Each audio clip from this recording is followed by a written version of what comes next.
আগে নির্গত হয় তাহলে সন্তান বাবার চেহারা পাবে, যদি মায়েরটা আগে নির্গত হয় তাহলে সন্তান মায়ের আকৃতি পাবে। বড় যারা আছেন সবার বুঝে আসছে তো কথাটা? এগুলো 2 নম্বর প্রশ্নের জবাব। 3 নম্বর, সর্বপ্রথম জান্নাতীরা কি খাবে? নবীজি বলেন সর্বপ্রথম জান্নাতীদেরকে আল্লাহ জিয়াদাতু কাবিদিল হুত, মাছের কলিজার অতিরিক্ত অংশ দিয়ে সর্বপ্রথম জান্নাতীদেরকে আল্লাহ মেহমানদারি করবেন।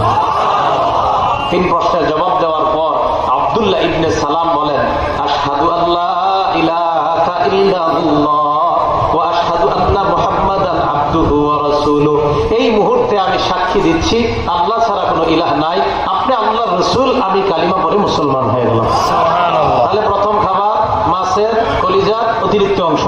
জান্নাতের প্রথম খাবার মাছের কলিজার অতিরিক্ত অংশ। জান্নাতের ফল, ফলটা কেমন হবে? দুনিয়ার থেকে একটা দৃষ্টান্ত নিয়ে আমরা জান্নাতের ফল কেমন হবে। নাসাই শরীফের 1493 নম্বর হাদিসের বর্ণনা, সূর্য গ্রহণ লাগছে আকাশে, সাহাবাদেরকে নিয়ে নবীজি নামাজে দাঁড়াইলেন, নবী নামাজ পড়লেন, লম্বা সময় কেরাত করলেন, রুকু করলেন, দ্বিতীয় রাকাতে প্রথম রাকাতের চেয়ে একটু সংক্ষিপ্ত করলেন, সালাম ফিরে এলেন। তখন ইনজালাতিশ শামসু, আকাশের দিকে তাকায় দেখা যায় সূর্য আগের মতো স্বাভাবিক হয়ে গেছে। এই হাদিস দিয়ে কি বুঝাইলাম? হাদিস কিন্তু শেষ হয়নি। সাহাবারা কয় হুজুর একটা ঘটনা ঘটছে আজকে। কয় কি? আমরা যারা সামনের কাতারে ছিলাম আমরা একটা জিনিস দেখলাম। কি দেখছো? এখন সাহাবারা কয় রাআইনাকা তানাওয়ালতা শাইআন সুম্মা তাকাআতা।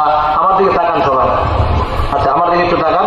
সাহাবারা কয় হুজুর দেখলাম আপনি নামাজের মধ্যে এমন করছেন, আবার পিছনে আসছেন, এই যে এমন করছেন আবার পিছনে আসছেন, আমরা দেখলাম।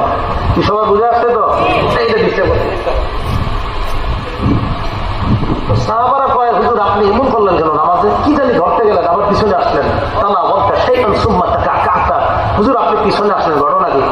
আচ্ছা দেখে লাইছো না? হ্যাঁ। নবীজি কয় আমি যখন ওই মুহূর্তে নামাজ পড়তেছিলাম ইন্নী রাআইতুল জান্নাহ আও উরিতুল জান্নাহ, ওই মুহূর্তে আল্লাহর জান্নাত আমি দেখতেছিলাম। হুজুর বুঝলাম, কিন্তু আপনি সামনে হাত বাড়ালেন কেন? আরে জান্নাতের আঙ্গুরগুলা দেখতেছিলাম। এই আঙ্গুর দেখা